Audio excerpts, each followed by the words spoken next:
everyday theme. Consistency in your routine is how you bring reality. Working like a slave, that's how I made this masterpiece. Living like a god, I lay at night, I rest in peace. They remember me, but I am not Harama beef. mypdfbooks.com. That's books with a Z.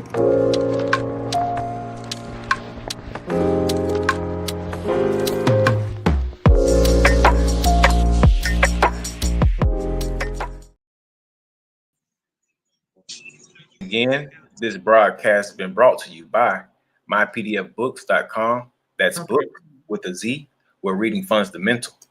Also brought to you by bindedbooks.com, where treasures are bound. Be sure to get all of your herbs and teas at herbsofmyaunt.com.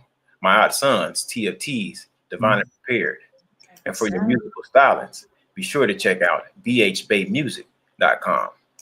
And for your everyday items and religious regalia, be sure to check out morrishaberdasher.com. And for that everyday especial Morris drip, be sure to check out morrissachi.com. And all of these companies are powered by ALO Design Pros. And without further ado, we introduce to you Sheik Kareem Goodman Bay. Peace, bro. Peace, Sheik. Peace, brother. Peace, how you doing? Excellent. Magnificent. Hope everybody having a good day, man. I hope everybody having an amazing day. I know I am. It's a good day. Hold on one second. Yes, sir. It is an excellent day.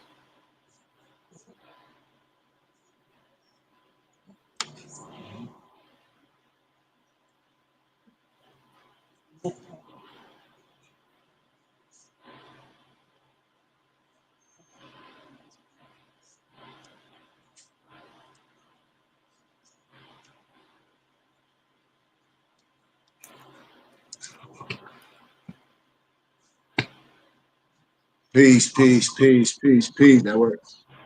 Peace, Sheik. Yes, brothers.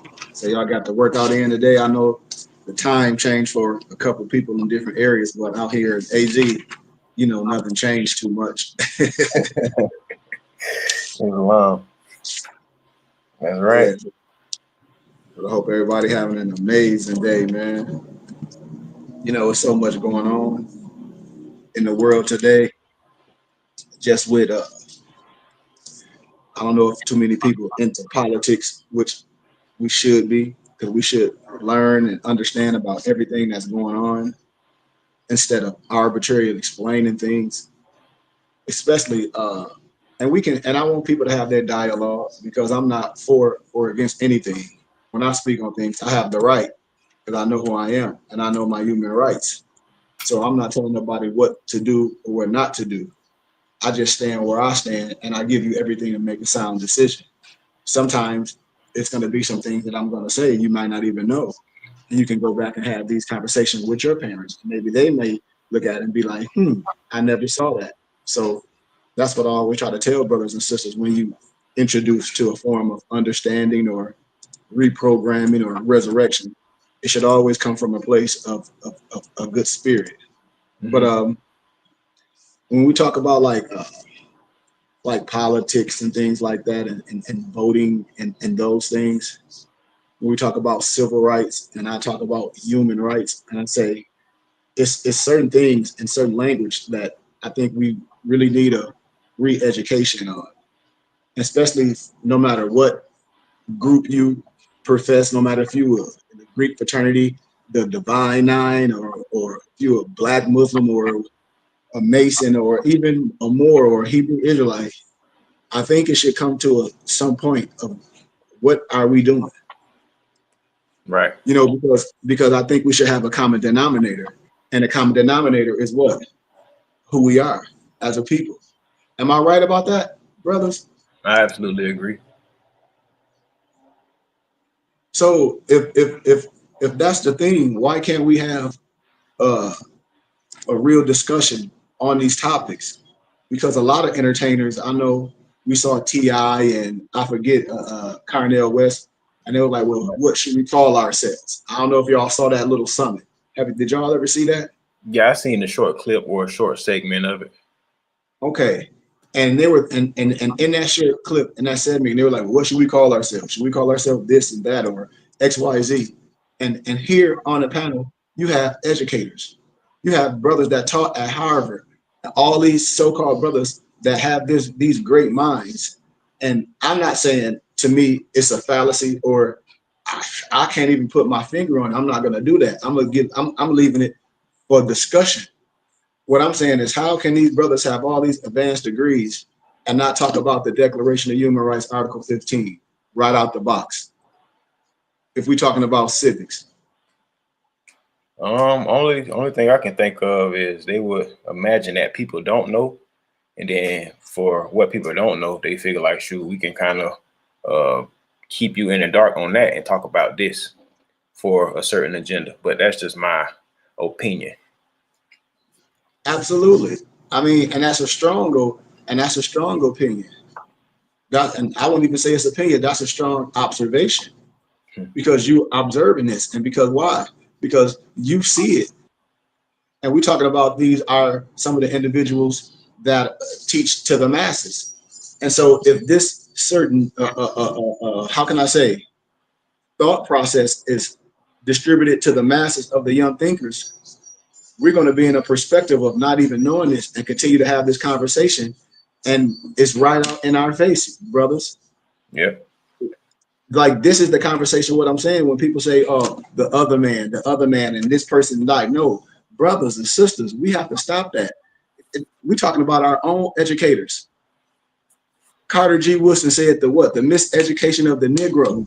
What in Carter G. Woodson's book, he said one of the main causes of the miseducation of the Negro, my brothers and sisters, is the misnomer black teacher and the black preacher. That was two of the main objectives. Why? Because those are the two of the main objectives that's teaching our brothers and sisters and babies in the masses. Am I right about what I'm saying? Yep, absolutely. And I'm not coming up with new concepts. What I'm showing is the mirror. The mirror only projects what the mirror sees. You can't look at the mirror and be like, man, that mirror got me looking ugly than a mug. No, the mirror is showing you, if you think you ugly, the mirror going to project whatever you feel inside. The mirror will project those inner feelings. You might not even look like that, but that inner misunderstanding will have you on a whole nother playing field. So when I talk about the solidarity per se, which we should have as a common denominator, the solidarity should be what? Who we are as a people. Watch what I'm saying. Like how I speak in this context of lawfully and understanding who we are, it's not going to go viral because it's too simple. If I was coming up with a whole bunch of lies, everybody would be like, they'd put that out there, be like, oh, you heard what he said? Yeah, but it's all lies. See, the truth can stand by itself. Mm-hmm. That's why it's a thing called peer-reviewed scholarship. When I talk about these particular topics, it can't be denied. This is what I'm talking about with some of that solidarity. Who, as a people, we should have solidarity as a people. Solidarity. Watch what I say. Watch how I put this real simple. When we talk about understanding the 13th and the 14th and the 15th Amendment, understanding these things, particularly as pertaining to American slaves, ex-slaves, as granted privileges, as opposed to rights,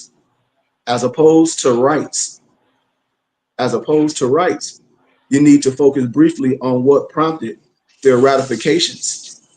And this enlightenment is necessary because most U.S. citizens were fooled into believing that the U.S. actually surrendered her slaves with no strings attached. But alas, in the words of our prophet, even the fish would not take the bait, knowing the hook was hidden there. Remember, America is totally unknowledgeable of being a slaveless government. Slavery, especially chattel slavery, when we get into another concept about the machination of a Maya people, when we talk about these concepts, this has always been a divine issue, because the average time any nation has to suffer slavery is about what they always say. We just using it, this number figure, as a understanding around 400 years. You know, that's the duration of physical bondage. And this was no exception to the enslaved of the West Coast Africans by, those different nationalities. 1492, 1865, which was around 373 years. And although U.S. slavery was only opposed by a few during Abe Lincoln's presidency, but historically, Verse knew that the time was not for the emancipation. And Abraham Lincoln, as a man, did not care whether Africans were free or remained in slavery. In fact, the emancipation was such a, how can I say it, a perfect host of executive power. It's people today that believe it freed the slaves. You got to remember this when I talk about it was illegal to be a Negro, Black, or color, or African American. Remember, the Dred Scott Law was never abolished. Research the Spency and the Dungy Law. Research what I'm saying. Like you will start seeing things when Abraham Lincoln defended the Moor in court. See, we're not none of those brothers that's out here acting like some sovereign citizen, which is an oxymoron. I tell everybody this off the dribble. You cannot be no goofy sovereign and no goofy citizen at the same time. That is an oxymoron. If you don't know what an oxymoron is, take the time, write the word down, and look up what I'm telling you. I'm hearing love. I'm hearing truth. I'm hearing peace. I'm hearing freedom.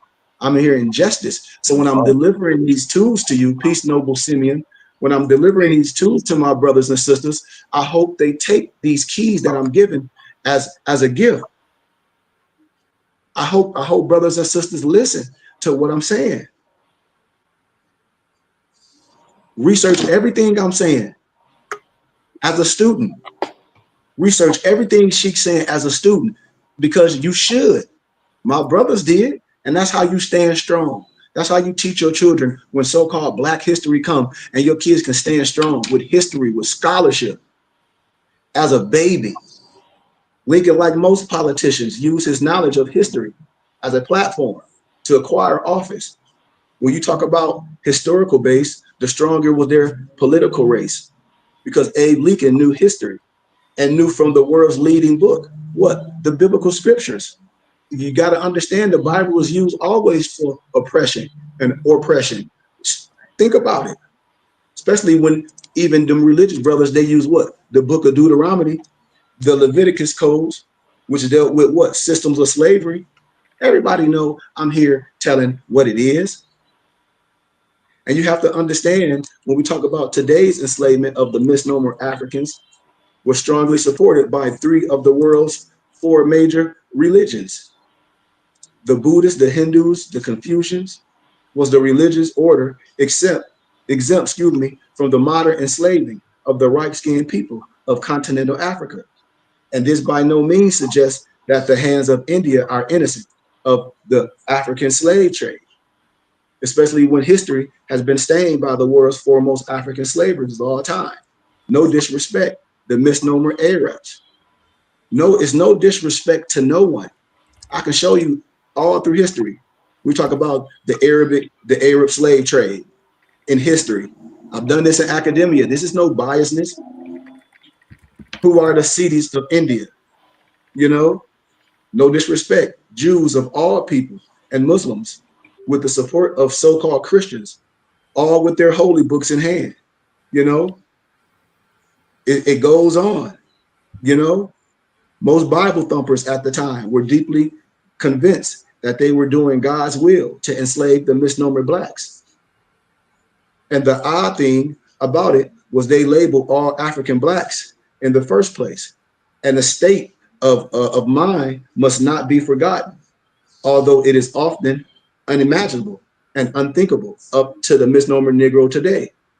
But when you start researching these things, my brothers and sisters, as a real educator, as a real biblical student, what you will start seeing is the truth in everything. What? You can start seeing yourself in everything and say, well, what about this? What about this? If color don't matter. Because my oral dissertation, I proved that the misnomer Black man was the father of civilization, proved by the Bible alone, with no prejudice, with no biasness. But there are many people in high places today that feel just as strongly about subjugating Africans as there were years ago. Remember, I told y'all in the book American BC, when they show you subjugation and Southern Belle, how they were cutting the hair, and it was the analogy of Samson. I showed us that it all lines up, you know.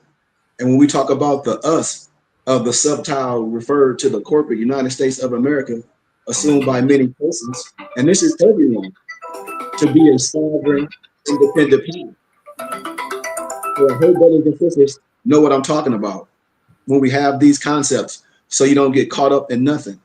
The Declaration of Independence of the original 13 United States of America. In the course of human events, they discovered that a person was bound by the laws of nature and nature's God. I hope you listening to me. That they held these truths to be self-evident. All men are created equal, and their creator endows pursuit of happiness. Who was pursuit of happiness? Charles A. Wiseman. Remember, I give you all these things, and then you will hear these certain individuals that's not educated or scholars say, we don't go by this. Dude, man, you better go sit down. And they always come up with some, well, I go by the fourth act and all this. I say, you can't go with none and some CM Bay. I said, man, CM Bay ain't no lawgiver in no real life. Like, I'm sorry. I'm sorry to bust your bubble. I'm sorry to bust your bubble. I'm sorry. All those degrees behind that. Okay, if I say right now, yes, I'm Sheikh Khari Goodman Bay. I got a bachelor's degree in business management and a minor in marketing and sales and nonprofit business startup from Clear University. Graduated in 2014. If I say I got a dual master's degree from Grand Canyon University in first century history and religion and linguistics in 2017, and you should be able to look me up, shouldn't you? Islam. Okay. Okay. Well, we done. We ain't got to say nothing else. We ain't got to say nothing else. So let's proceed. The right of the content founded, the totality of these rights, the Bill of Rights, the U.S. Constitution was written by the people and for the people. And then when these people come with, well, do you know the consulate? I mean, what is that? The consulate course. I say, please don't go there. I'm gonna hurt your feelings.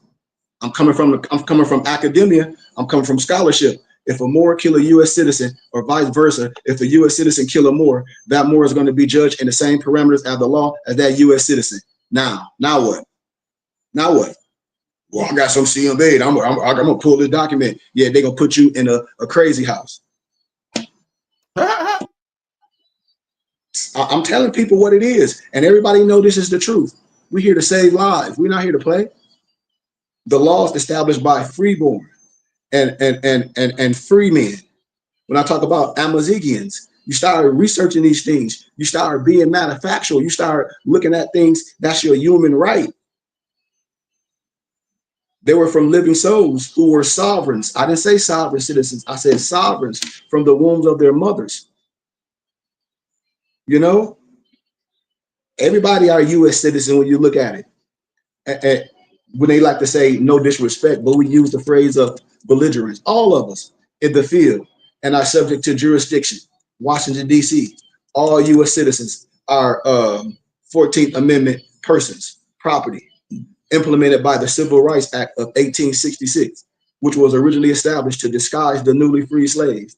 That's why when the prophet set the temple up, when you are adopted, per se, when your religious rights trump all these other concepts. When I try to talk soft to people, they say, well, I don't have no religion. I say, dude, like clearly, I'm trying to show you. I be trying to show, brother, but they be speaking so fast.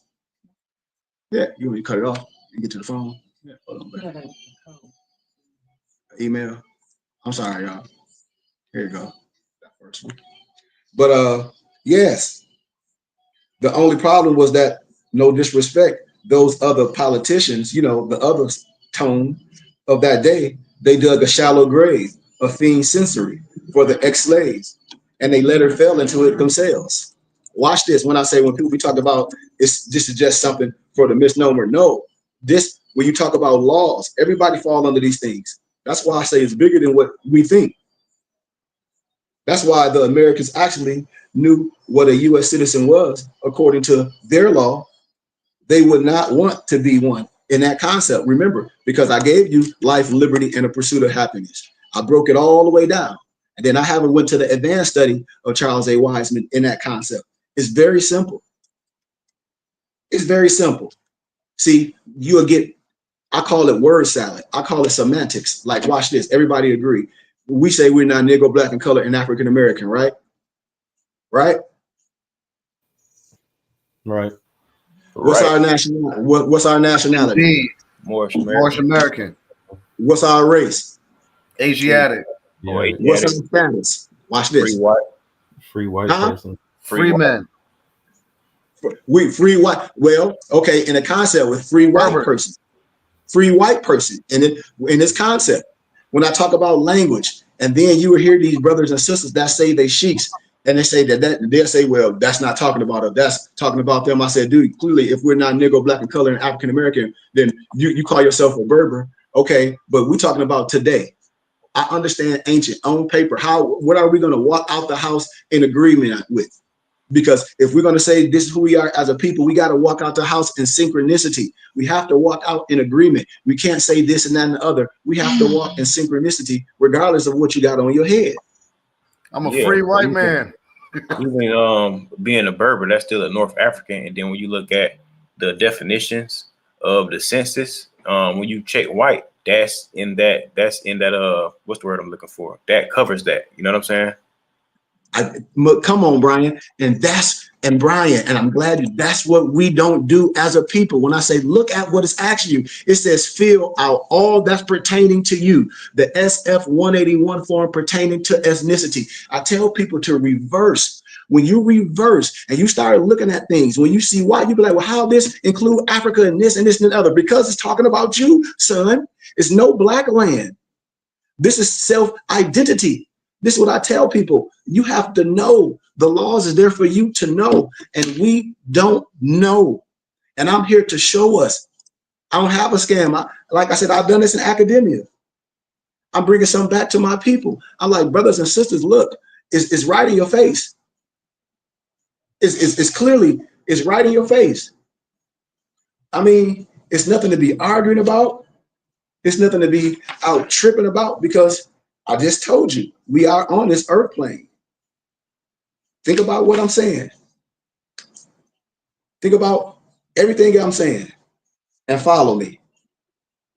When we talk about the us in that corporate United States, and people failed that the document of drafting of this great document, the misnomer other man, y'all know man I'm talking about, age 21. Age 21. We're the only people recognized in America. Watch this. Women, other nationalities, and slaves were not considered as whole persons or people, at least not with rights that the other man's or the other brother had to respect. It takes a number, watch this, of persons to make a people, as was written in Article 1, Section 2, Clause 3. All you got to do is fact check me. Fact check me.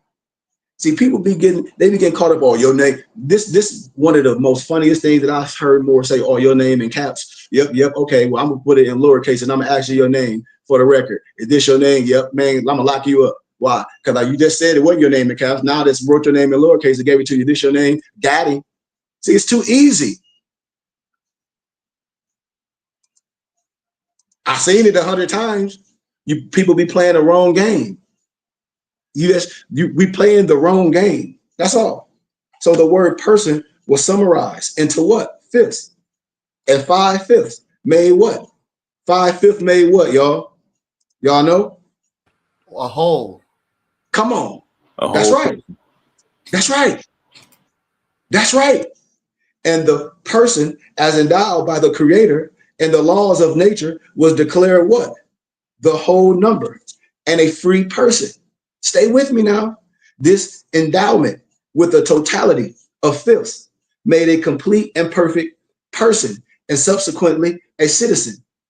So when the U.S. was first formed under the Constitution, its sovereignty was for and by who? The people. Think about this now. What people? Mankind. The word person was used by the people to describe their property, Stay in context. Business, fictional beings. So persons gave life to corporate America when we talk about oaths, affidavit, notaries, you know, self-incriminating. I mean, it's so many things, pro se, used by straw men. Y'all know those, oh, I mean, with my, come on. It's a whole bunch of stuff that's meaningless because I won't go too far in it, but Masonic members, a lot of them that's in the temple, you know, when they say, I am a citizen of the USA, is printed on our ID cards. You have to understand what these things mean. Those who know the law, you know, it's much difference between being sovereigns and citizens. You know, it's in there, freeborns and bond servants, Moorish Americans and Negroes, church members, and unalienable rights and inalienable privileges. If the assumable citizen of the USA only knew that the true legal definition of citizen, they would be ticked at the prophet said, at the concept to the highest tictivity. Because when you look at these concepts, y'all, we're talking about the 5th components of a natural person. We're not telling nobody to do nothing. We're not telling nobody to go act a fool. That's not what we're teaching. We're here having a beautiful conversation that I've had in academia with professors like, wow, the churches, he was like, the black churches need to hear you. They need to hear you. They need to see this. They need to see this connection. We've been hoodwinked. We've been had a Jedi mind trick been put over our brains. Some of our parents has been hoodwinked. Some of our parents is in masonry. Some of our parents took oaths. Some of our parents know exactly what I'm talking about. Especially if they are Masons, especially if they Eastern Stars, they know what I'm talking about. I love them all. But see, I haven't took no oath. I'm a lawgiver, so I can speak freely. It's nothing secret with me. It's sacred. I tell everybody my affiliations, you know. So when we talk about the true 5th, the 5 components of a natural person. So when we're talking about these concepts and these understandings, the first degree you have to understand is the spirit. That's the indestructible God essence in man. Then you have to talk about your soul, which is the actions of the mind's powers when it comes with these attributes of thinking, reasoning, willing, and understanding.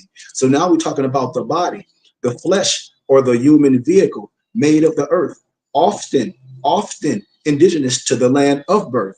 When we're talking about in the wine concept, when they say, what's the appellation of the wine? If you're a wine connoisseur, you want to know where those grapes reside from. So you don't want to know your appellation? Come on. Nationality, the descended birth attachment through an especial. Why you think they have that beer? What is it? What's that beer, babe? It's a special. What is it called? Negra. It ain't Corona. Modelo. Yeah. They got a Modelo Especial nation or tribe, free national name, lineage, identity, creed, religious path of God consciousness, established through what? Forefathers, vine, and fig tree.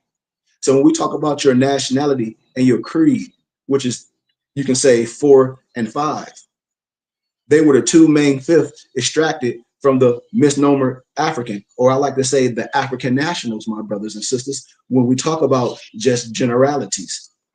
When we talk about George Washington, when we talk about Thomas Jefferson and other of those other nationalities, they were free Masonic owners of people. We can say slave owners who signed the Constitution of the United States. And they also wrote in that Constitution, they wrote in their chattel.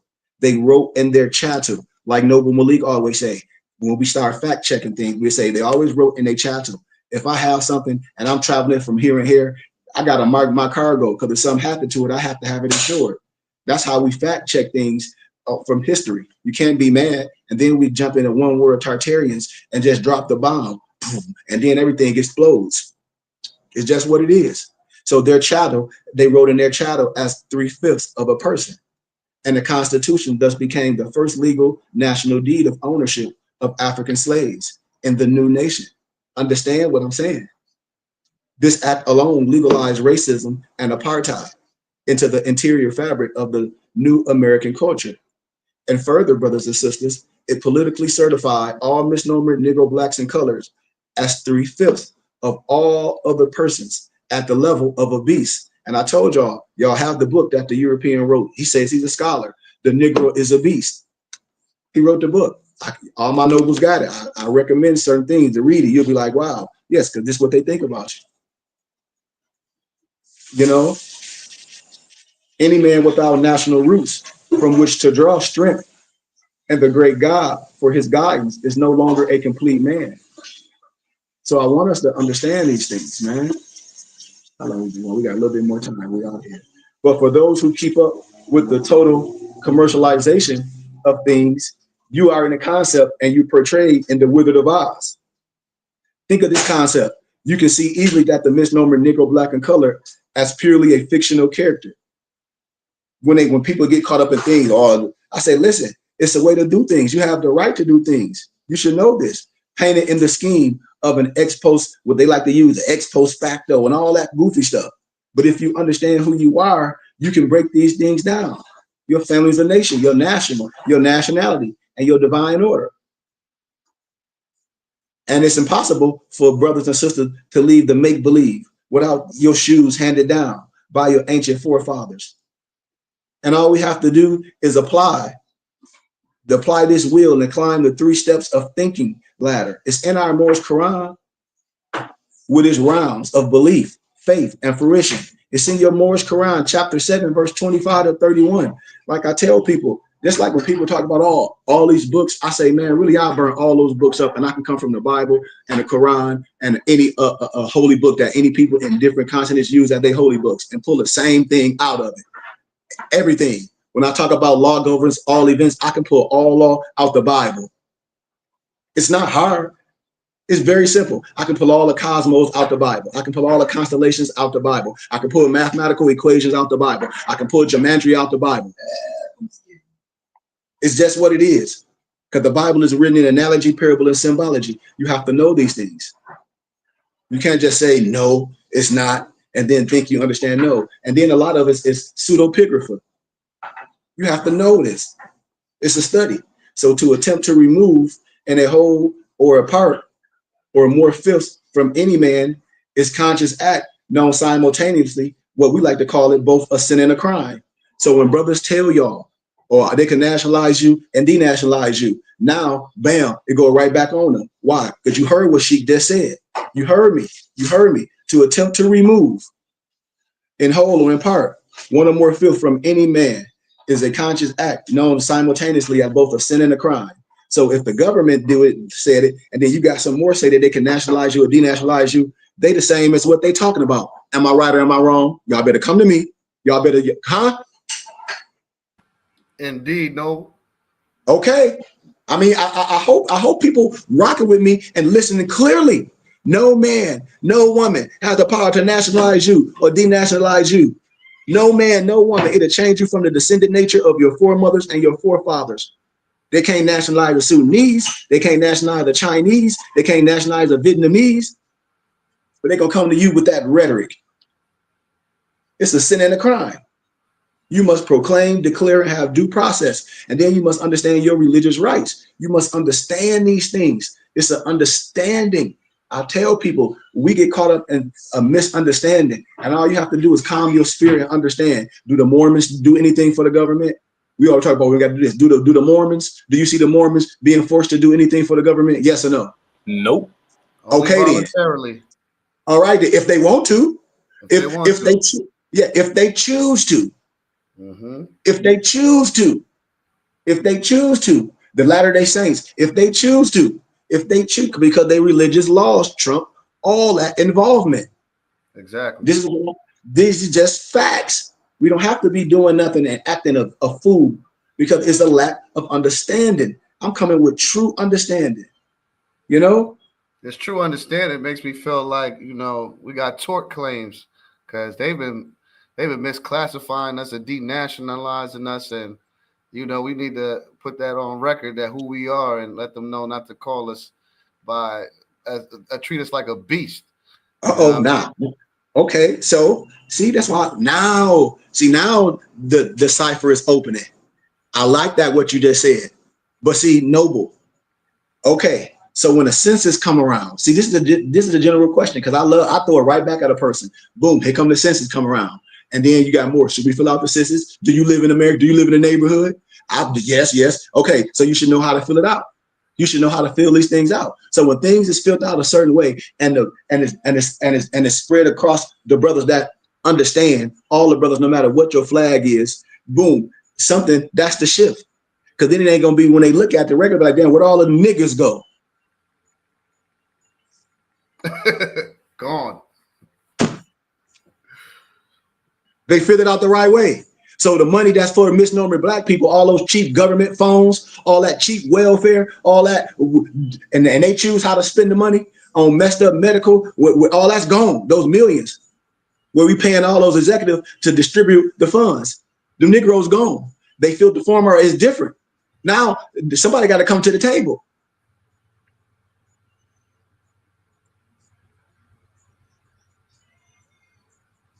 Because we just said they claim it as no, we on our life, everything, we black. Everything on us is Negro black. This is what I'm saying. It is no solidarity. You got the black nation, you got the black Muslim, you got the black Hebrew Israelites. More say that they not black, but then they say they don't know. She can talk about, man, I don't even want to talk about that. But I'm saying what in the heezy is what I'm telling us when we say they, how we feel things out. So they can only call us what we say we are. We say this, what we black and we proud. We say Black Lives Matter. I say how Black Lives Matter. I was just thinking that James Brown made it cool because that's the type of people that, you know, we are. We'll take that negative word magic and turn it to something positive, not knowing that we're just, you know, hurting ourselves in the end. You know what I mean? Because we got to communicate not just that through energy and spiritually. Like, oh, yeah, it's good to be black. You know what I mean? Be happy to be black. We got to communicate that to other races. And because there's already set that black is 3/5 of a man and that they can nationalize and denationalize us, we got that all fucked up. So we need to change all of that around. We need to but what you just said, but see how people, that is too simple. Us individually got to do it. We proclaim, we declare, and have due process. I tell people you have to, man. Once you annex it's just like your religious suffix. You still who your mama name. I'm Goodman Bay. I annex my religious or my national suffix. I don't change nothing. Nothing has changed. I'm my mother's son. You know. But with all these things, it's us. It's us. It's how we feel things out. We have the right to do these things. We have the right. If people say nationality is the order of the day, well, no one is forcing you to fill out nothing saying you black. No one. You have, what is the Declaration of Human Rights, Article 15? You have a right of a nationality and a right to change it. No one will be arbitrarily denied of a nationality and a right to change it. And the claim of child replaces the birth certificate. House Joint Resolution 75, where it says you have the right to annex your L, your Bay, your Day, your Ali to your name. It talks about how the Moors was subjugated, you know, and they found a home in America. It's there. In 2012, almost 12 mayors signed the Declaration Proclamation and gave January 8th to the 13th Moorish American Week. I got all the certificates. This is a fact. I don't operate with the craziness and the Moors did this and all that. Man, I don't care about none of that. What I care about us as a people, when my Hebrew Israelite brothers say, well, we Hebrews, I say, I get the Israelite, you a Moorish Israelite, but when we talk about Hebrew, I see I'm a stickler of words because I know Hebrew is just the act. Pardon the sea. Hebrew is just the act that was done. So we not no Hebrew Israelite. Now, could we be one of the tribes of the Israelites? We could, but then in the Bible, you had the Amorites, the Hamites, the Amalekites. You had so many brothers. You know what I mean? You had the Canaanites. So I hear you. You feel me? But it'd be better if we all could just unite under one. That's what I'm saying. When I talk about solidarity, when I talk about law, when I talk about civics, we have to be civil. This is a civil order. When I tell people, when the prophet had on the Negro is the blackamoor. When you saw the prophet, when he had his conference, he had all brothers for different understandings. Misnomer, Silent Brotherhood of the East, of the different religious sects. They was there to understand that who we are. And that's what I'm telling people. This is no arbitrary understanding. You can be a Hebrew Israelite and say you're an educator, you graduated with a degree, or you down with civics, then you got to agree with what I'm saying. You can't let your religion blind you and say, well, I'm still a religious this, that, and the other. No, we have to fall in a certain line. And so most people don't want to do that, but we can do it for ourselves. We can do it as a body. You know what's cool too that just came to mind? I think it's divine intervention, but what if we was treat religious more like trades? You know, because plumbers sit with carpenters, and and foremen and business owners, they all can sit and talk together. But it's like the Christians, the Jews, and the Muslims are separated, and they break into more houses and more houses. What happens if we could just respect our crafts and just sit at that table, Now, I got to be honest, and since you be opening up the Pandora box, I have to be honest. That's all I can do. You be opening it up. So I'm in Arizona. I'm from Flint, Michigan. So a lot of the introduction, like the Philosophical Research Society, getting introduced to these Gnostic libraries, didn't come from nobody that looked like me. All my movies know that. I'll be straight up open. I done met European, Scottish Rite Masons, my professor, that opened the door like, oh, you don't need to go nothing lower. They're like, you need to get your own charter. You know what I mean? Certain stuff was shown to me. And also I was homeschooled with my mother and my father. They have their doctorate in divinity. A lot of the other concepts that I teach my nobles when I show the body that's made in the image of man, the most holy place and the holy place and the quarter roundabout. When you take it to a higher level, some other text that I break down. What excuse me, I apologize. Mm-hmm. What's specialty? Well, it's almost like anatomy and physics. It's breaking down the body pertaining to the tabernacle. Okay, I didn't know if it was a specific house that they were under or specialized in. Well, one of the houses come from a doctor. Well, his name is Dr. Henry Clifford Kinley. Yeah. Who's that? Yep, and it's not just, and it's still moving today with a lot of charts I'll pull out, and it's not just dealing with misnomer blacks. You got Europeans, all different nationalities, because when you get to that level of wisdom, we're talking about something that's international, and what's international is showing that man is made in the image of Elohim. But when you can get there, universal, you know what I'm saying, yeah, that's the universal. That's the universal part where I take it. How? Show you that man is made in the image of the creator. Well, all man. I remove all myth. I remove all. I just have to remove all spookism with true understanding to show brothers and sisters to be like, you can't come with me with a religious concept. You're not going to come with me with a concept of Yaqub. You're not going to come with me with a concept, because in your Quran and in the Bible, Yaqub is Jacob. Now, what are we talking about? And ain't no big head scientist. I know where that stuff come from. Just the average person don't know where it come from. I know all that spaceship stuff come from. The average person just don't know where it come from. No disrespect to no one. A lot of people that might not have been connected to York, right? Hell no. Somebody before him as well. That stuff come from Jehovah's Witness stuff. That come from a European dude that was in Detroit back when Fire Muhammad came to Detroit. So I don't care how nobody Jehovah's Witness originated. I don't care how nobody be mad at me. I got all the signs. I got all the old books. I know what happened when they see them documents that they think that's the Quran he holding up. That's one of the Jehovah's Witnesses books. A lot of the concepts in that what Fire Muhammad talked about is like word for word from the guy.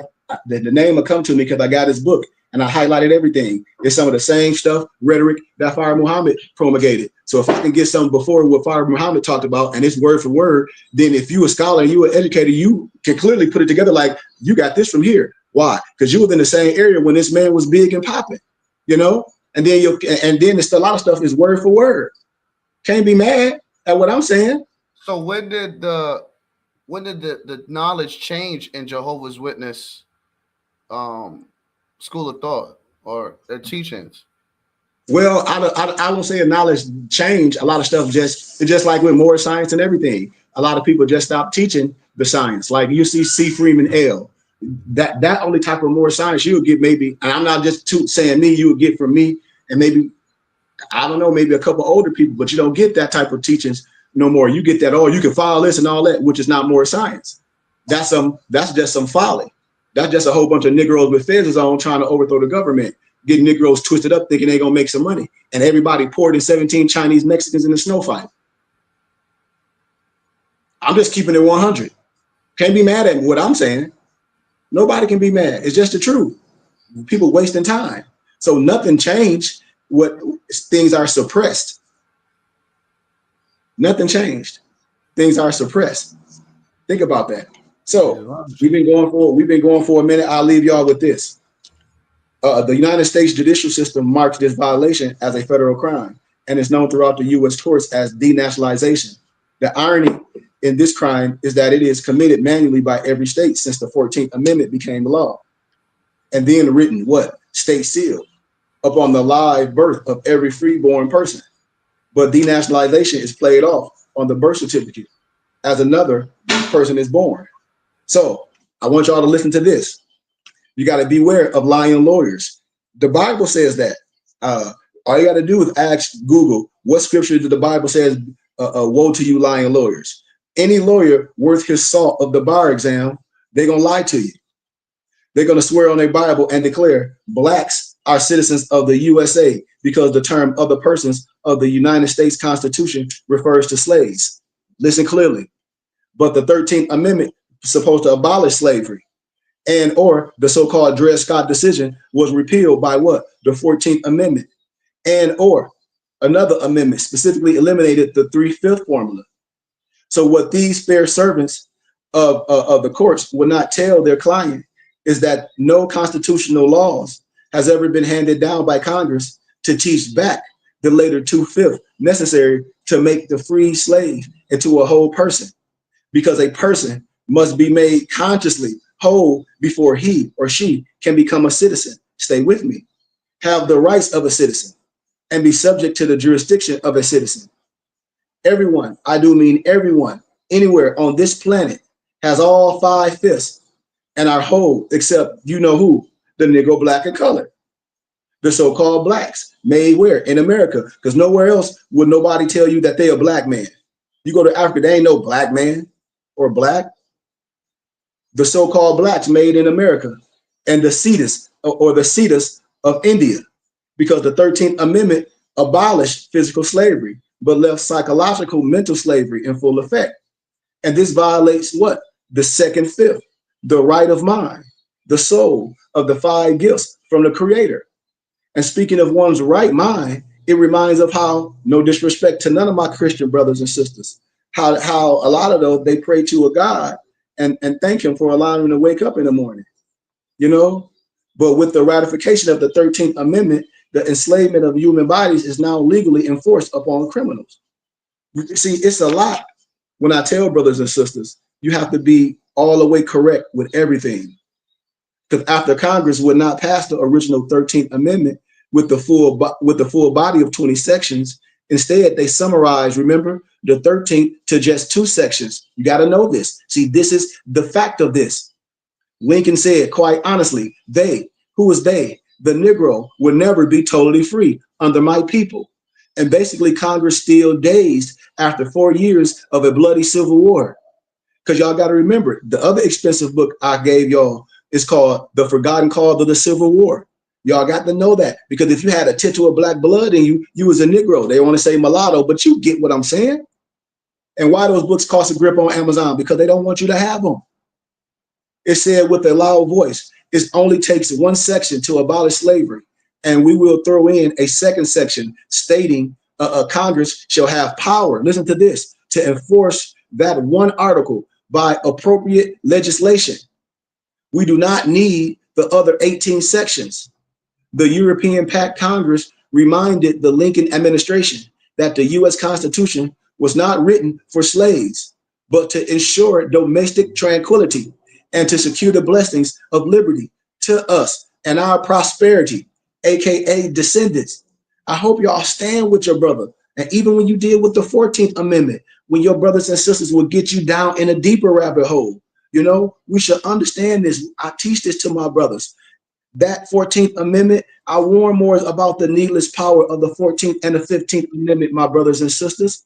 I warn us from that. I've been speaking these truths and I stand on it. As later I explained, I also taught us as Moors, there was no need for the application of the 14th and the 15th Amendment for the salvation of you and I. Because in 1865 to 1870, amendments have made the determination that the 14th and the 15th Amendment is the sneakiest document of re-enslavement to have ever been written. And the 14th Amendment alone is crippling and devastating until it later transformed every U.S. citizen. You heard me, every U.S. citizen, from ignorant sugar cubes to corporate sheets, known as what? Straw man, within the 60 years of its ratification. Because the power of the South had been its slaves until what? Losing the Civil War. Remember that. And in 1863, remember the military strategy of the Emancipation Proclamation and the 1870 Negro Voters' Rights Amendment provided the Southern states were powerless without their slaves. You got to understand this history. And the 14th and the 15th Amendment brought the North and the South in unit, placing the Southerners who were at that time without power, remember? And since the Civil War was primarily fought between one brother in blue and the other in gray, the 14th Amendment was actually a legal settlement or an agreed order, which took slavery from, remember, the gray dispensation. And then what happened? It spread into every state throughout the United States. Think about this. Even when we talk about the Black Christian codes, think about this, of the Blue Republic. And this was the only way both brothers could settle the long-standing grievance about the power of owning and sustaining slaves. Where? Here in America, brothers and sisters. It must be understood and remembered that the founding fathers and their prosperity were and are fantastically, seriously about their slaves. So much so, they fought their mother country and then each other just to keep their precious human chattel. We got to, this is history. This is what your kids need to know. So we don't operate, they're like, oh, we some pretty black. No, we're not. No, we're not. Black is an adjective. Like this is a black phone case. This is a black phone case. And then Moors don't come talk about, well, more mean black. Well, if that's the case, you would just call you a blackie black. No need for more. Black was just describing the adjective of the Moor. Just like I got on a black shirt. The black is describing the color of my shirt. Just like you got Tawny Moors, Swati Moors, Negrito Moors, Egyptian Moors. So come on. So the honorable president of the mighty Sixes Nation, Chief Sitting Bull in 1834, 1893. He was not only Lieutenant Colonel George Armstrong Custer Worth's Daymare, but you can research that history and what took place. So I just want us to understand that history, man. Do anybody got any questions? Because Negroes will never have rights. I'm sorry. I want to say that for our parents, our mothers, when they talk about, oh, well, blacks have some rights. And I say, I think you don't understand, Mom. Blacks will never have no rights. Never. None. They will never have no rights because the misnomer of Negro, black, and colored being the name of denationalized human property were never designed to have rights. And this is a fact. Label property that the Negro, black, and colored can never have true rights because all rights are what? Contingent upon universal, natural, and or civil laws. Before there can be rights, there must be laws from which the rights derive their strength. I hope y'all heard what I said. And since the Negro does not have a constitution or laws of autonomy from which to govern itself, he or she cannot have lawful rights. And this is why the great Dred Scott decision of 1857 stated that the Negro has no rights that the true citizen are bound to respect. Nobles, I hope y'all listening to y'all brother. Islam. I hope y'all really listening to more because there's so much more and we can stand strong. The divine and civil laws was ratified in the 14th Amendment under the word persons and sealed in the section 4, which stated in the essence, and I quote, listen clearly, y'all, Negroes in parentheses, persons, whether free. So if you think you're a black Freemason or black this, not, whether free or slave, listen clearly, have no rights to compensation or reparations. Did you hear me? So when you talk about Black Lives Matter and you got Ben Crump going to court sucking up all the money because he gonna get paid regardless, he know that fight he fight with all them dumb black people, he gonna lose. Are y'all listening to me? Yes, Islam. Yes, we listening. I'm listening. I just gave law. He know going in. He know going in. If you say, well, we're going to fight for black rights, for civil rights, okay, I just broke it down. The divine and civil law was ratified in the 14th Amendment under the word person and sealed in Section 4, which stated in essence that Negroes, persons, whether free or slave, have no right to compensation or reparations. Because I'm in favor for reparations, just like any man. But this stately restitution is only reserved from the constituted governments for what? Atrocities imposed against another recognized nation, tribe, and or family bearing what? The same free national name. And by design, by order, the misnomer Negro, black, and color is neither of these, brothers and sisters. This is what I'm telling you clearly without a shadow of a doubt. So to avoid paying reparations, to the so-called slaves and descendants of ex-slaves is the main reason for Congress of the United States writing Section 4 into the de facto 14th Amendment recycle bin for misnomer Negro, blacks, and colored slaves, aka persons, aka identifications. And this amendment is nothing short of a title of ownership as assumable jurisdiction of the free nation of people brought forth by what? Congress in what? The 13th Amendment. When you look at things, because the Negro, black, and colored must be free as a people bearing what? One free national name. Then and only then will we be able to claim rights, which will draw its powers from our own constituted laws and principles. Because all this stuff, man, we're going to remain in chattel without rights. And we can only function under granted privileges, as demonstrated shamelessly with the 15th Amendment voting privileges. Y'all don't remember that? This have been existing conditions since it was a 3/5 clause of 1779. Look at this. Because today's graduate lawyers of the ABA exam, they will argue that the 3/5 clause and the Dred Scott decision were overruled by the 14th Amendment. But watch this. This is how I fact check it all. They will lose this case when explaining how the same slave labels of Negro, black, and colored that lawfully began in 1779 are still certified as state-owned property today. See? Remember I told you all about the right of suffrage. That's the 15th Amendment. So I'll leave it like that. Do anybody got any questions? Yes, I do, Sheik. Now you are a genius and you also are a scholar, and I just want to give you honors for the information that you're providing.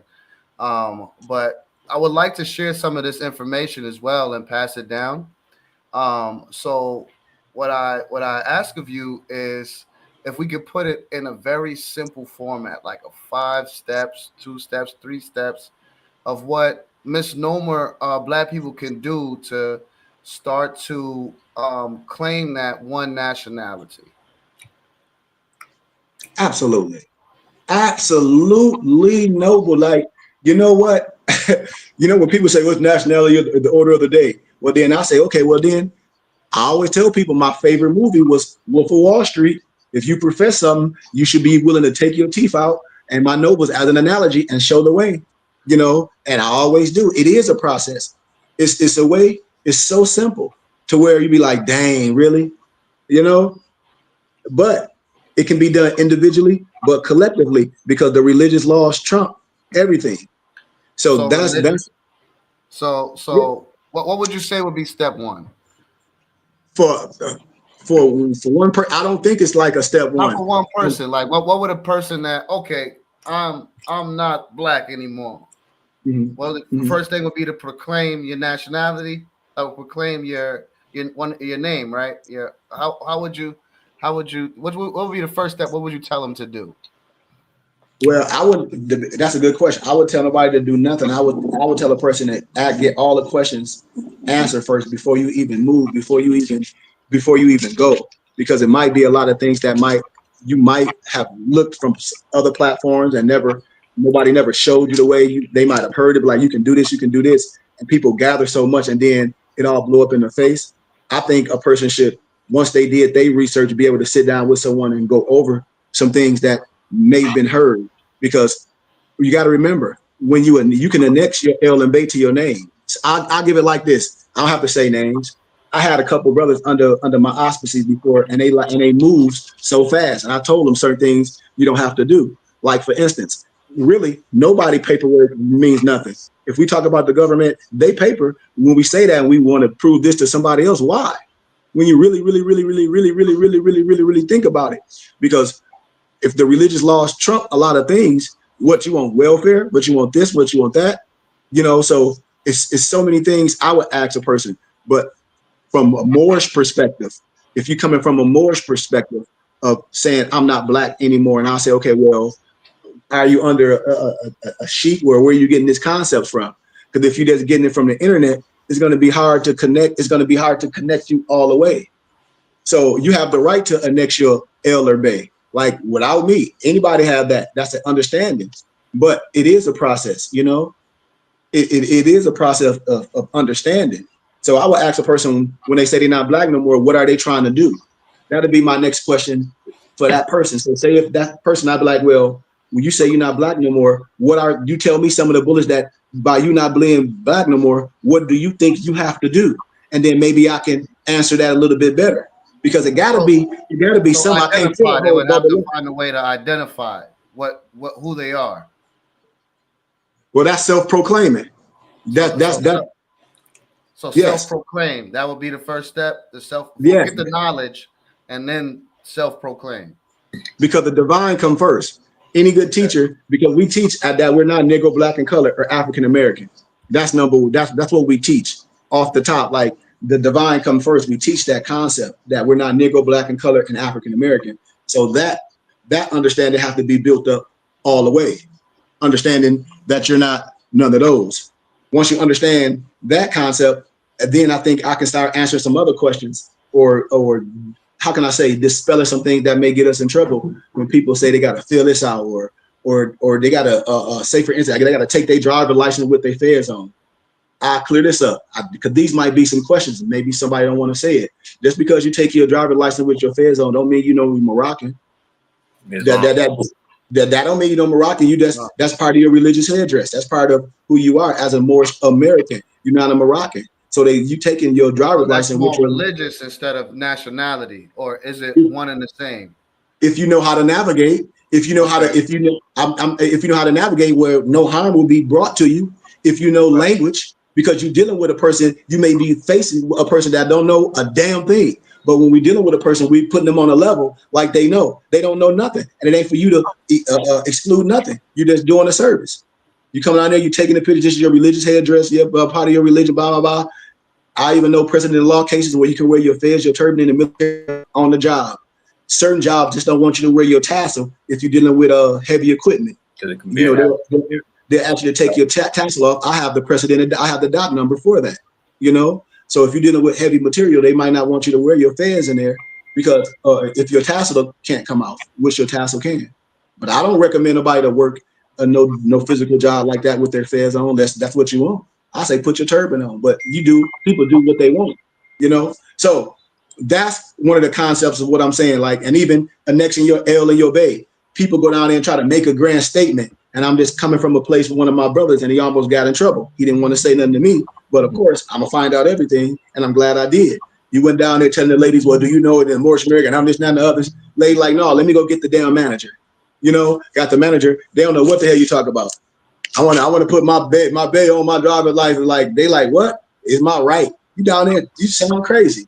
You don't gotta make no special appearance when it's time to renew your license or any of that. You just go down there and put bay on your next on your license. They can't tell you who you are. That's why I be laughing at people. And then I always do pun, because I'm a comedian in my side job. and I do pun. So I'm gonna give you some pun. So I moved to Arizona. I said, I lost my birth certificate, whatever. I went down to the building, boom, I said, I need the application Fill out my birth certificate. Boom, boom, boom, boom, boom, boom. Fill out what? Boom, white. You know, I'm laughing with the lady. She's like, "Ooh, I love your religious headdress." That's what I get from most nationalities out here. Are you a shaman? You a medicine man? Blah, blah, blah. And I was, we talked. So I filled that out. Boom, boom, boom, white. Keep it moving. You don't have to go down there and make a grand. You don't have to tell them what you're doing. You want the form. You fill the form out the proper way. If you want to annex your L or B to your name, you got the right to annex. You're not changing nothing. When people talk about they want to drop their last name, my last name a slave. Well, you a slave. I don't have a history of slave. I wear my family crest, my coat of arms. I annex my L and my B to the name that my mama gave me at birth. I have no history of slave. That's our coat of arms. I teach brothers and sisters this. You have a rich history. I ain't saying there wasn't no people slaves. I'm not saying that. But this is the thing. You annex your L and your B to the name your mama gave you. So it's the way that I teach. And that's why I ask people, what are you trying to do when they say they're not black no more? And then I have to ask these questions because it's a lot of things that people say, well, I'm going to get this. I'm going to sign this. I'm going to do this. I'm going to get these papers. I'm going to fill all I'm going to get with these groups. They're going to give me some papers. And I'm going to ride around with these stack of papers and get my head bust wide open. So that's why I ask it back to other people when they say they're not black no more, meaning what? You know, because there's a lot of things that when people get concepts off the internet. And we had that conversation a couple of days ago when they asked me about the light-skinned brother that just got heavy now. You know, I've been around a long time, you know, so I'll be knowing everything. And they'd be like, dang, they'd be like, how you knowing? Because I've been around. I'll be actually be in Vegas a lot on my own dime. My partner live in Vegas. My OG, Vez, he live in Vegas. So I used to be in Vegas all the time. I used to see all those people be like, man, I just know what it is. So a lot of stuff is just allowed. When people be asking me, why is that allowed to do that? I'm like, I don't know. I don't like, I have no answer for a lot of those things. So that's the first thing I tell brothers, like, make things right. And when you go in any contract, you're a willing obligor. So these are some of the things that I think I answer for people before they even go there. What, you're a willing obligor. A lot of Moors want to get into this and say, I'm not black anymore, and feeling that all the bills and everything that they had or all their responsibilities is just going to disappear. And it just don't work like that. They say, oh, I'm a cancel corporate debt. I say it don't work like that. Because I give you an analogy, Noble Simeon. Say before you came into the science, you got a car for me. And I got you on a good option paying each month, a low interest rate, so you can afford it. And then you meet some jackleg on the internet talking that mumbo jumbo stuff, talking about canceling corporate debt. And then he come up with some fake documents, and he done got some fake seals from Staples or Office Max with some seals on it. And you bring that mess to me and talk about, oh, you cancel corporate debt. You don't have to fulfill this contract with me because you're not black or whatever. Do you understand what I'm saying? Yeah, that's misinformation, definitely. That's crazy, and that's what's happening. Another concept. Or you can get this house, or you can squat in houses. I have to save somebody before they got their head bust wide open. Squatters have no rights in the state of Florida. You gonna squat in somebody's house with that goofy stuff these Negroes telling you and get killed. How I know? Because I already know people done got killed. Right, that's not the way to do it. There is a way to do abandoned houses where if nobody's taking care of it, you could mow the lawn, stuff like that, and then the government can tell them have like 5 years to do it or something like that without anybody claiming the property or something. Now watch this. You hear what you said. Every state is different. Some 5 years, some 7 years. So you got to maintain it. You got to be there. It got to be livable. You got to have electricity. Every state is different. So you have, like you said, it's a process. So you just can't go in no house and say I'm here and I'm taking this mine and I found it. No, every state is different. Are they own? Somebody might own a house. It ain't. They might not be back on the taxes. The bank might own it. So all these things and these concepts, when I tell people, I don't teach people how to be no criminal. I don't. I teach people how to do things the right way, and I show people how we can use our funds and operate as two entities: an entity of tax exempt that we tax exempt for the federal government, and another entity as businesses, and we can help each other. This is what we're supposed to have. We're supposed to have our own spiritual house. That's how we build infrastructure. That's how we have a big temple in all the classrooms and the big libraries, and we teach it and the gyms and all that. That's how we do this. And so it have to be, like I said, brothers have to really ask these questions that you asking to get things in line. But I tell you, nobles, it's so much misinformation. People think they can get some papers and, oh, I got this from CMA or this and this paperwork right here. The Zodiac law is I can get out of this. No, you can't. Hey, I done Pete, shared so many. do you have the Morris Quran? Yes, the Circle 7. Yes, sir. Yeah, I got that. I'm studying that. And I just finished the Sufi and the Triple Rose. I just Okay. finished that. But So, I'm yeah. working on the Circle 7 Quran. Been through the Constitution. Of course, researching Noble Drew Ali, and starting to really ingrain it a little bit more in my being. Yeah. Just Okay. like I said, So tread boom. lightly. In Oh, I'm chapter, sorry. Go ahead, Brian. I was just finna say in chapter 4, when it's dealing with John in his ministry of death, right? Yeah. As he was starting to minister, he was able to prepare preparation right for those who would be able to for those who are taking the vow of purity in life. You know what I'm saying? Right. And they were able to do the ceremony, which was an outward show of the purity they had already taken. And that goes to say synonymously into what you asking, as far as you asking what steps should a person take. And how Sheik is saying, we do the divine comes first. So as you get right on the inside and as you begin to purify and cleanse yourself, all of these things will naturally come. All of the good information will start coming because you'll be changing your perception, and then you'll be building everything on right knowledge. So you won't really have to do nothing but get yourself right, and all of the right things will start coming, and you'll start having all of these outward shows, you know what I'm saying, opposed to, you know what I'm saying, and they're only going to represent what's taking place on the inside. That's beautiful.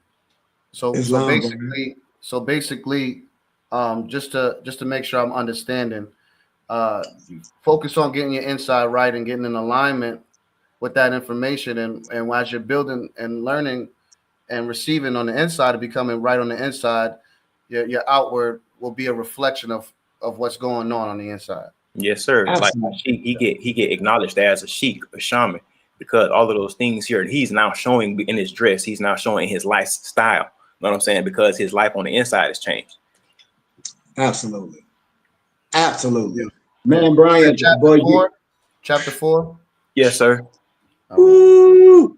Yes, sir. And that's what I tell a lot of. And man, and that's so funny you say that, Brian. It's like a lot. I go around a lot of people. Like when I'm in Arizona, it's like sometimes I wear my tunic. It just depends on how I feel. But I wear regular clothes. But I'm noticeable about my hairdress. I wear my hairdresses all the time. But I tell people it's you. And I say you don't get in a rush. It's gonna all come. It's gonna all line up. You're asking the same thing, the beautiful questions all my brothers had. That's why it was so easy for Brian just to reach from within. Why? A place where he already been. That's why he's saying you asking something so beautiful that's what this does, especially if it's a quickening spirit to you. Now the quickening spirit coming to you, he's gonna now let it come natural. Remember, I was giving an analogy of breathing when you were asking me what about like what I read and study right now. Shoot, everything around me. Like I haven't done it. I study everything around me, everything in the sermon. I just pull everything out of it. And that's what I've been on lately. You know what I mean? I've been on that alchemical, structure for my studying right now. What, me? You know what I mean? Lowering myself, because it ain't about me. You know what I mean? So when that question came, I was able to sleep on it. I got up in the morning. I was like, man, it ain't for me. For my study, is removing myself. I always use the analogy of I'm a warrior in a garden, not a gardener in the war. So to be a warrior in a garden, I have to have all those attributes and all those skills to be able to show my brothers and all this. But my peace level have to be on a level so high, a frequency so high. And it wasn't at a point. You know what I mean? This work, it got hard for me. I got frustrated, to be honest with you, because I thought I should be farther with this than where I'm at right now. But I had to remove myself. But I look at all my accolades, academia, this, and that, and the other. And it kept coming to me, what's with my people, and I'm be pulled to other places and other things getting ready to happen for me at this moment. I'm jumping back into my field. I work with kids with different, mental behaviors. And so I'm jumping back into my field, but I always try to, be there for my people. And I say, I hope my brothers and sisters help me spread this message. But for myself, it's getting back into that love and seeing everything as divine for myself. And so I think that may answer the question a little bit, like even just my breathing exercises, my working out, getting the proper sun, all those things that I used to do. I even have to get back into my singing bowls, Noble Simeon. I used to do all my singing bowls before I work out and after I work out. So I'm just getting myself back in alignment. And I think that's all with self-reflection. I think we all do that at a certain amount of time, because we all working on ourselves. You know what I mean? And I think I'm gonna have to do this. So I can talk about myself. I'm gonna have to continue to do this until the flesh is gone. That's why I tell everyone I'm a work in progress, just like you are. So that was for me, man. I think the work got real heavy for me, and I wouldn't say doubting.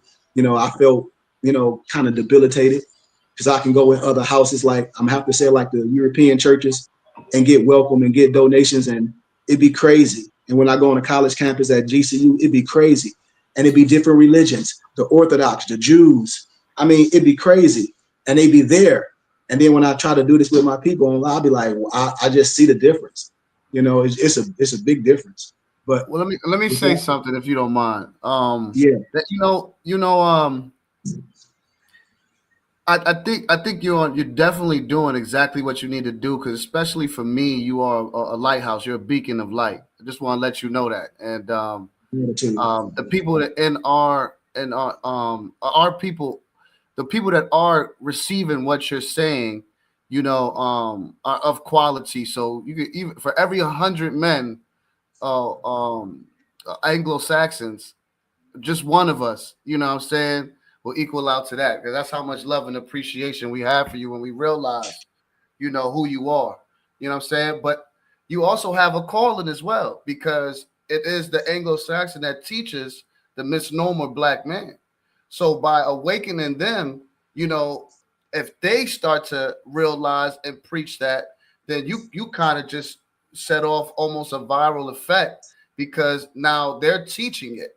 You understand? And that's who, just like in slave and master, it's internal a lot of times, where that's what they look for information. It's almost hard to believe and learn from your own people. So you can almost be a puppeteer, not in a negative way, but in a positive way, by influencing the Anglo-Saxon to be able to teach us as well too, through the knowledge that you're providing. So I think that you shouldn't be down on yourself, because life is valleys and peaks. But realize that there's a reason why your magnetism is drawing that in, because you're in alignment with yourself. If you're meditating, you're praying, you're working out, you're doing your singing bowls, your mind is right, you're in alignment, and you're not getting the result, that's because you're thinking about what you want instead of what the higher self or God within you wants for you and what's drawing towards you, because you're doing everything in alignment. I just want to say, for the people that do get you, us that do get you, we love you, man. You're a beacon of light for us, and we appreciate you. Appreciate you, Noble. It's long. Yeah, you said some powerful words. It's like for every 100, just that one, and that's so powerful. And I see that, and what you said is, for myself, like even Malik, he always attests to that, because I share a lot of films with professors that talk just like me. And Malik was like, man, well, we should have one of them come over here and speak. I said, I don't want them to do that. You know what I mean? Because what I'm saying is fact checking them, and I'm teaching them. So we don't need, what I'm showing, brother, we don't need their confirmation. We are our confirmation. You can use our source to be the source, and they listen. You know what I mean? Not in the presence to tell nobody what to do, but from understanding. And so, yeah, man, like absolutely, I see that. And like I said, a lot of my lectures on college, I had on my own dime. I used to be in the doctoral library, and it'd be packed. And I talk just like this. I talk just like this. I had a Islamic professor from the so-called Middle East, and it blew his mind when I shared in a text stream. I'm gonna share it with you, Noble Simeon. It's an Islamic scholar. He wear his kiafa just like mine, everything.